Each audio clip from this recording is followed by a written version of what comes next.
Ladies and gentlemen, Bruce Springsteen.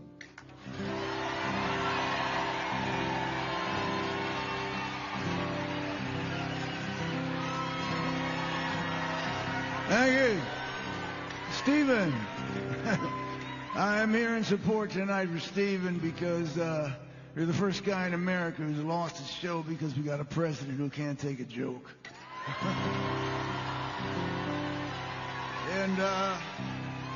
And because Larry and David Ellison feel they need to kiss his ass to get what they want. So these are... Anyway, Stephen, these are small-minded people. They got no idea what the freedoms of this beautiful country are supposed to be about. This is for you. Welcome to this week's bonus show. I am your host, Andrea Chalupa, and this is Gaslit Nation, a show about corruption in America and rising autocracy worldwide. Our opening clip, of course, was Bruce Springsteen saying goodbye to our beloved Stephen Colbert. This is obviously a dark day in America, and it is a reminder that when Vladimir Putin was coming to power, one of the first things he did was have a beloved comedy show in Russia, widely watched across the country, canceled. And over time, you had Russian TV taken over by Putin's allies, and now today, there is no free press inside Russia. It is a totalitarian state. That is how it begins, with the thin-skinned little man, the wannabe dictator, who eventually becomes the dictator because he has consolidated power through taking over the information space, polluting it, and endangering the lives and livelihood of journalists and all the truth tellers of society that keep a society healthy and functioning. And so that is what Donald Trump and his MAGA death cult are set after here in America. Believe your eyes and ears. As we have long warned on Gaslit Nation, the reason why the show launched in the first place was to ring the alarm that Donald Trump was trying to turn America into a Russian-style oligarchy. And now here we are. We suffered a lot of denial. It was frustrating having to say it over and over again and be ignored. We were called hysterical with hit pieces in the press. We had a lot of people finally catching up to us years later and being shocked by the revelations that the reason why Donald Trump refuses to say anything critical about Putin ever is because he wants to be Putin. He wants to be able to jail and kill his enemies. And we see that now, finally. Enough people have opened their eyes to the fact that a convicted felon has hired his own personal defense attorney as the acting attorney general of the United States of America, whose salary is paid for with our tax dollars, who established a highly illegal slush fund of over $1 billion to pay traitors who tried to violently overthrow our democracy on January 6th. So yes, we are finally here, as Gaslit Nation has long warned. So I know things are dark right now, but as a Ukrainian American, I want to reassure you that every single one of us has a fight inside of us. And one way to look at America right now is with the MAGA movement, with Trump's base, his Republican supporters, still quite high, according to recent polling. We just have to see ourselves as how many Ukrainians see their country. There were traitors in regions of Ukraine that helped the Russians invade. That is why the Russians were able to become so successful and steal the land they were able to steal. We have that same problem here in America. We have traitors among us throughout society. They may even be in our families who are allowing this convicted criminal to loot our government, to destroy our country from within. And so we have to see America right now is divided between Ukrainians and Russians. The Ukrainians who want self-determination, who want democracy, who want freedom of expression, freedom of the mind, to live in a prosperous and peaceful society and just raise our kids and be left alone and be able to vote for whoever we want, be able to protest peacefully, to be able to have a strong civil society with strong journalism. Those are the Ukrainians in America.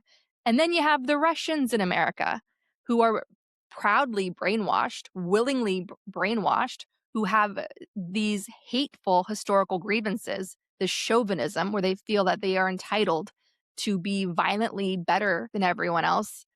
They are openly racist and fascist and proud of it. They see it as a cultural label, and they see any threat to that as some radical Marxist woke agenda that is trying to undermine them and their traditional family and turn their kids into trans cat litter box using children. I don't know, whatever the fever dream is. But so that is where we are right now, the two Americas. It's a mix of Russians and Ukrainians. And the good news is the Ukrainians among us are fighting. They are showing up for their neighbors. They are blowing the whistle on ICE. They are organizing mutual aid. We have a country of Americans in every single state in the union who are refusing to obey in advance, who reject this outright, who are fighting to get their country back, and they will ultimately win. We will win. That's what I wanted to tell you in this week's bonus show. As dark as things are, believe in yourselves, believe in your goodness, believe that you are not alone in this fight, and that you are not the only one that sees what is happening, and refuse to be a bystander today. Remind yourself that you have agency. Even in the darkest of times, you always, always have agency.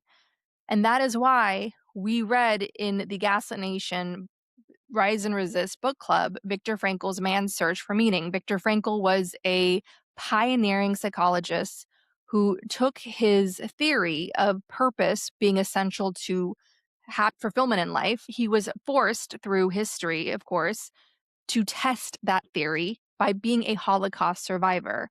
And he wrote one of the most profound books ever written. And that was, of course, Man's Search for Meaning, about the fact that no matter how dark it gets, and he witnessed this again and again with all of the survivors and the victims' stories of what he witnessed going through the horrors of the Holocaust, was that even in the final moments of a person's life, they always, always have agency. And that is where your power comes from. That is where your purpose comes from. You are not sleepwalking through a revolution. You are wide awake in a revolution. And that is what they are afraid of. They are afraid of you being aware that you have innate human rights to say, no, I reject this. I'm a decent person. I'm a human being. And I'm going to stand firm in my humanity and join forces and consolidate power with other people who see this and see very clearly what is going on. So the best thing you can do right now is, number one, remind yourself of your agency. Then that you are not powerless in this. You can make decisions large and small on how you choose to reject this. You can join a protest, you can organize a protest, you can organize a community meeting. Remember, Viktor Orban, 16 years in power, including rewriting the Constitution to benefit him and his family and friends, purging the government, filling it with lackeys, taking over state media, gerrymandering. It seemed impossible that Viktor Orban would ever be removed from power. But through small community actions, small community gatherings, that was the beginning of the end for Viktor Orban.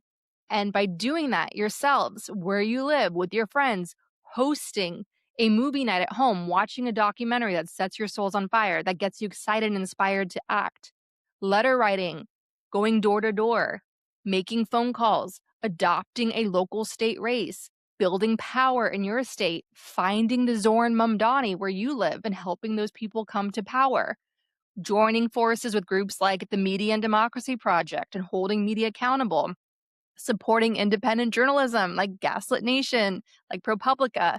There are so many things you can do with the agency, the immense agency that you have inside you.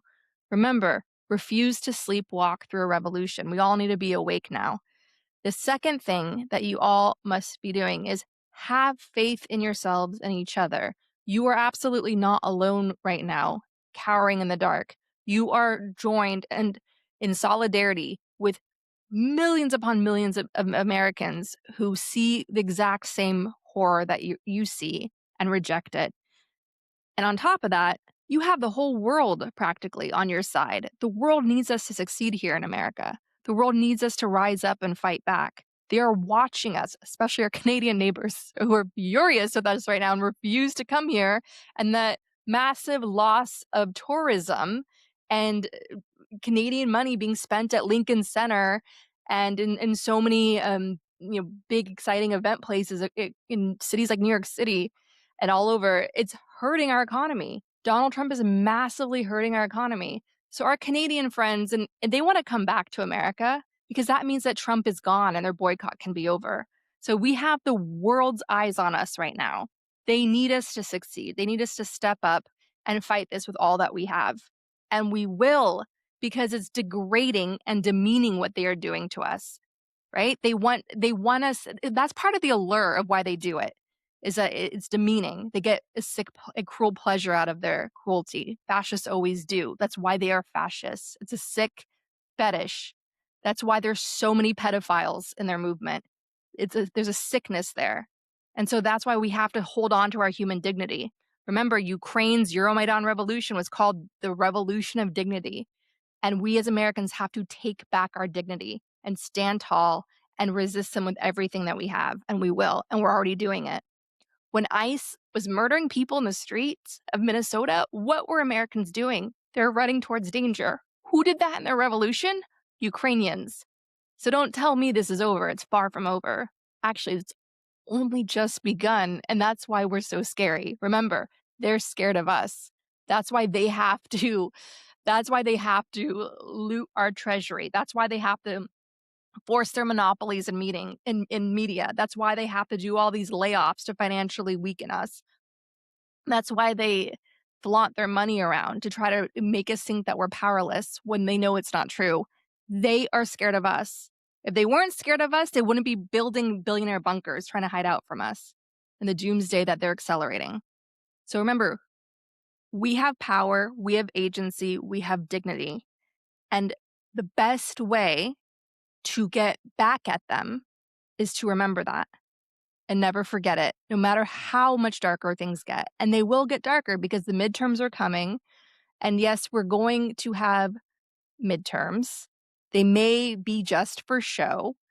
And if the numbers do not look right, then we need to have a plan of action of what to do, because that means that our government has fallen. It is no longer functional. It is an illegitimate government, just like the illegitimate Supreme Court, with 3 chief justices put on that court by a longtime con man, sexual predator who came to power in 2016 with the Kremlin's very illegal help, as documented in, of course, the Mueller report and the bipartisan Senate intelligence report.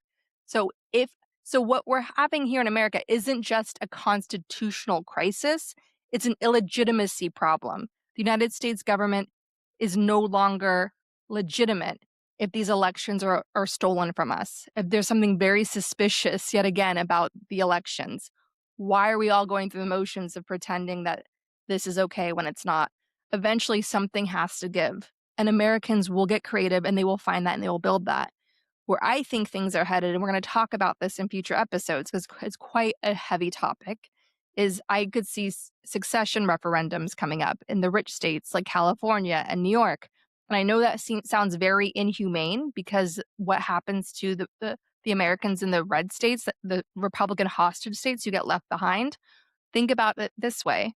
If there are succession referendums in states like California and New York, think about all the tax dollars those states will save. That's more revenue that they generate that they can put into funds in order to protect and support their former fellow Americans in states that have been left behind, support them through abortion healthcare programs so they cross the line into those states, support them with housing, temporary housing, and support them with all sorts of programs to basically say, we're here for you, we're not abandoning you, we are just strengthening our own ability to resist, including our financial power by pulling it out of this union, to stop subsidizing states like Kentucky and Mississippi who think that they can impose their inhumane laws on us. So it could just be a temporary measure in order to give these richer states power in order to fight back and fight back economically. And it can be done in such a way that is humane to those left in these Republican hostage states temporarily. It could just be a temporary measure as we exert our own leverage on this highly illegal and corrupt and cruel power grab by the Republican Party. Again, this was not just Trump's movement. This has been a Republican Party movement. It accelerated in the 2000 election with George V. Bush in Florida, where the votes weren't even fully counted. And you had the Supreme Court determining that election, not the will of the people, the Supreme Court. And then Bush comes to power, drags us into 2 forever wars, deregulates Wall Street, leading to a global financial crash. He's packing the Supreme Court, including bringing John Roberts to power, who then brings us Citizens United and the destruction of the Voting Rights Act, landmark civil rights legislation that people gave their lives for. So this is not just Trump. The crisis is bigger than Trump, and Trump is just our wake-up call. Trump is just the final straw. And so we as Americans have to think bigger. We have to embrace the power of imagination and rethink our country and the kind of country we want to live in. All ideas have to be on the table. And that is a discussion we are going to have here at Gaslit Nation at our Monday salons at 4 p.m. Eastern over Zoom for our Patreon community. If you want to join those discussions, sign up at patreon.com/gaslit. That's patreon.com/gaslit. Those conversations, it's not just a resilience community helping us with best practices where listeners come and share what's happening in their neck of the woods, but it's also those conversations literally shape the show. So look out for the recording of this last week's salon where we go into the AI apocalypse, where you have big tech salivating at the mouth to create an AI underclass of permanent slavery as they hoard their wealth and power. So that is the discussion we had at this Monday's salon, where people shared their perspective on that, what they were thinking and feeling and experiencing firsthand. And you can hear the recording of that. It'll be available this Monday. And if you want to join the discussion, please, again, sign up at patreon.com/gaslit. You not only shape the show, but you also keep Gaslit Nation going. And independent journalism has never been more important. It is because of you that we have a voice in the world. And I want to share in my decades of research and all the work that I've done, the books, the films on authoritarianism, how it works, the dictator's playbook. I assure you that I remain optimistic and defiant because it is people like us and all the darkness I've peered into. They're always defiant lights, shining the way and building progress. That is how civilization has always moved forward. And that is how we are going to rebuild our country even better from the ashes. I firmly believe that, or I would not be doing this work. All right, so we are all in this together, and we're going to get through this together, and we're going to have a better country. And Donald Trump, just see him as America's karma. Just see him as a wake-up call for what was being done to our country for decades before he came on the scene. Okay, it's about time we finally confronted it and did something about it. Think about it, he's doing the worst. He's turning us into a Russian-style oligarchy in the 250th anniversary of the United States. How poetic is that? This is America's karma. This is America's wake-up call. This is America being called to task.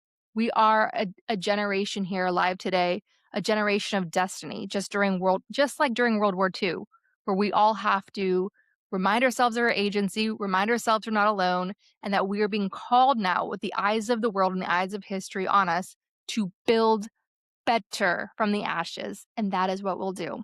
Now, in this week's bonus show, I continue my conversation with veteran war correspondent James Verini, the author of the new book, The Theater, about one of the defining atrocities of Russia's invasion of Ukraine, and that is the bombardment, the destruction of the theater in Mariupol, where you had Ukrainians sheltering in the theater, and they wrote in front of the theater in giant letters the word "dite," which means kids, children in Ukrainian.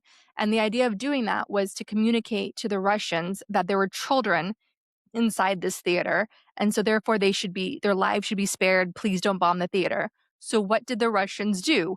They bombed the theater, committing one of the worst atrocities of the war. And James Verini found survivors and found the organizers of the shelter and interviewed them in his powerful book, The Theater. And it is an extraordinary case of war crimes to be brought to the Hague against Putin and Russia's ruling elite. That's what it is. And in part 2 of our discussion, we focus on Palantir, because with Ukraine's drone industry taking off and leading the world, who is coming a knockin', trying to get in on that action? Palantir, ran by staunchly anti-democratic Peter Thiel.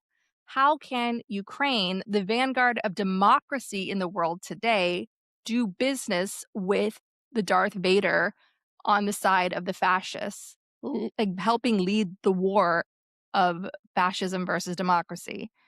That is a very dangerous catch-22, and this conversation goes into that. If you want to listen to the full discussion, sign up at patreon.com/gaslit and get bonus shows, all shows ad-free, discounted annual subscriptions, invites to exclusive events, and so much more for supporting our independent journalism here on Gaslit Nation and helping us say what needs to be said.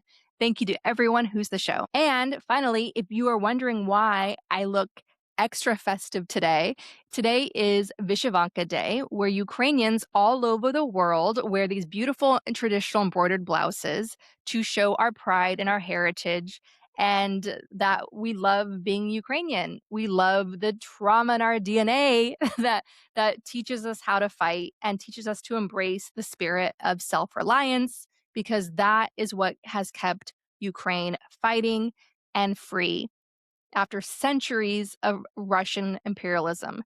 And that same spirit that is here in America today. Thank you so much for listening. The discussion continues on Patreon, and if you want to dive deeper, join with me and other Gaslit Nation listeners at our Monday salons at 4 p.m. Eastern. There we share strategies, and you can go behind the scenes with us. You can get your invitation to that at patreon.com/gaslit. Thank you to everyone who supports the show. We could not make Gaslit Nation without you. And if you value our independent journalism in these difficult times, be sure to subscribe, comment, and share this video.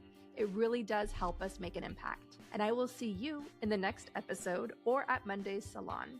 Until then, don't just watch, organize. Gaslit Nation would like to thank our supporters at the producer level on Patreon and higher: Jans Alstrup Rasmussen, Katie Masuris, Ann Bertino, David East, Dawn Rossiter, Deborah Schiff, Diana Gallagher, D.L. Singfield, Ice Bear is Defiant, James D. Leonard, Jared Lombardo, Joe Darcy, Kevin Gannon, Kristen Custer, Larry Gasson, Leah Campbell, Leo Chalupa, Lily Wachowski, Marcus J. Trent, Mark, Nicole Spear, Randall Brewer, Sherry Escobar, Todd, Dan, Milo, and Hubby. Work for better, prep for trouble. Ruth Ann Harnish and Tanya Chalupa. Thank you all so much for your support of the show. We could not make Gaslit Nation without you.